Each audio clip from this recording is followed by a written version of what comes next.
Flamingo Books. Shining English Reader Series 8. Chapter 5. Oliver Finds Happiness. In the dining room of the big house, two ladies were sitting at the breakfast table. Mr. Giles, now neatly dressed in a black suit, was waiting upon them. One of the ladies was old. The other was a lovely young girl of 17.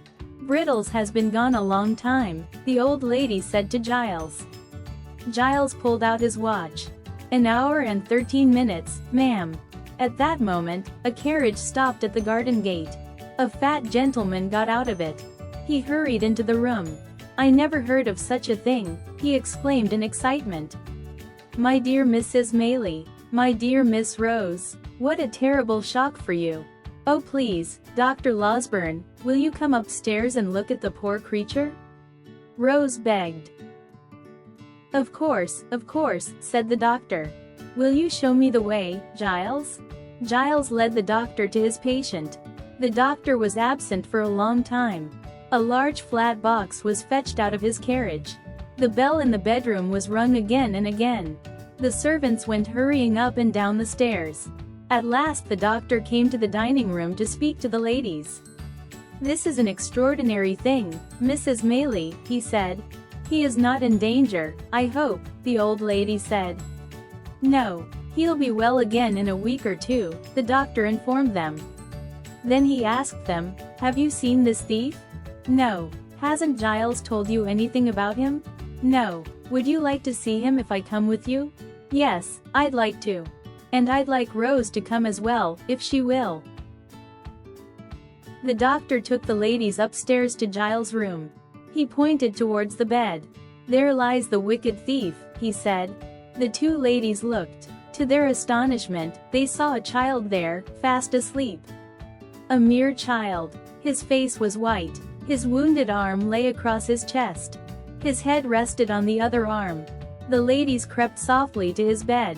Miss Rose bent over him. With a gentle hand, she brushed his hair from his forehead. The boy moved and smiled in his sleep as if he felt her kindness. What can this mean? Mrs. Maylie asked. This poor child is no thief. He is so young, Rose said, with tears in her eyes. Let's go into the next room, Dr. Losberne said to the ladies. We mustn't wake him up. There, Miss Rose continued, think how young he is. Perhaps he has never known a mother's care. Perhaps he has never had a home. Poor boy. Oh, Auntie, don't let them send this boy to prison. My dear, said the old lady, do you think that I would harm one hair of his head? I haven't much longer to live. I must help all I can. What can I do to help this boy, Dr. Losberne? Let me think, the kind-hearted doctor said. For some moments, he looked thoughtful. Then he asked, can we trust the servants to say nothing about the boy? Yes, Mrs. Maylie told him. They'll do as I tell them. Good, said the doctor. But, first of all let us hear what the boy has to say when he wakes up. If we find him innocent, we will help him. But if we find that he is guilty, then we must hand him over to the police. Do you agree? The two ladies readily agreed, for they were sure that Oliver was innocent. Oliver slept on for many hours. In the evening when he woke up, he was very weak. But he was anxious to tell his story. The ladies wept as they heard of his miserable life. The doctor tried hard to hide his tears. They did their best to comfort the boy.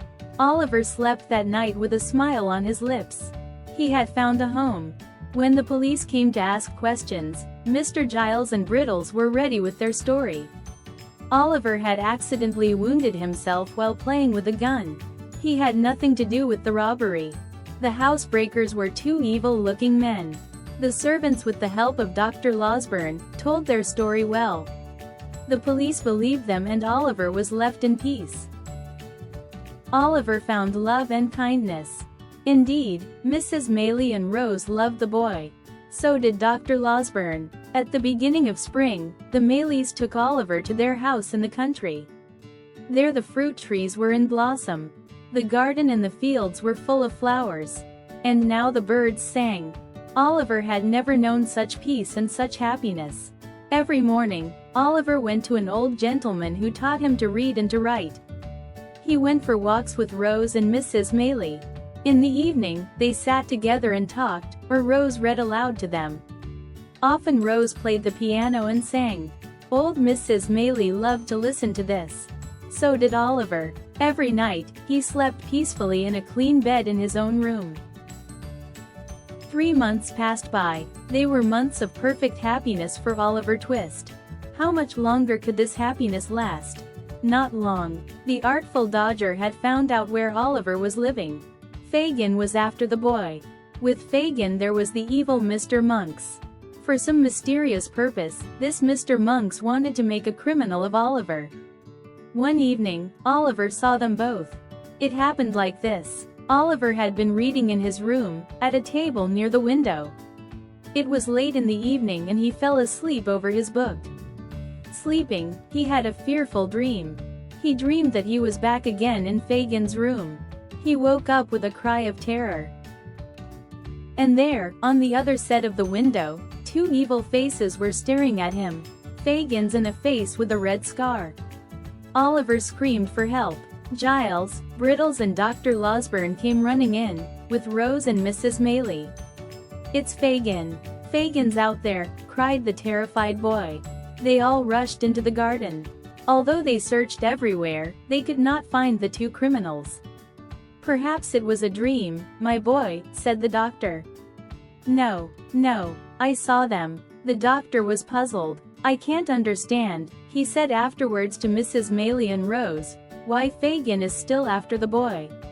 There must be a reason, and a strong reason. And why is the man with the scar after Oliver? There's something very strange behind all this. I wish I knew what it was." Dr. Losberne was right. There was something very strange behind all this. Time would show what it was.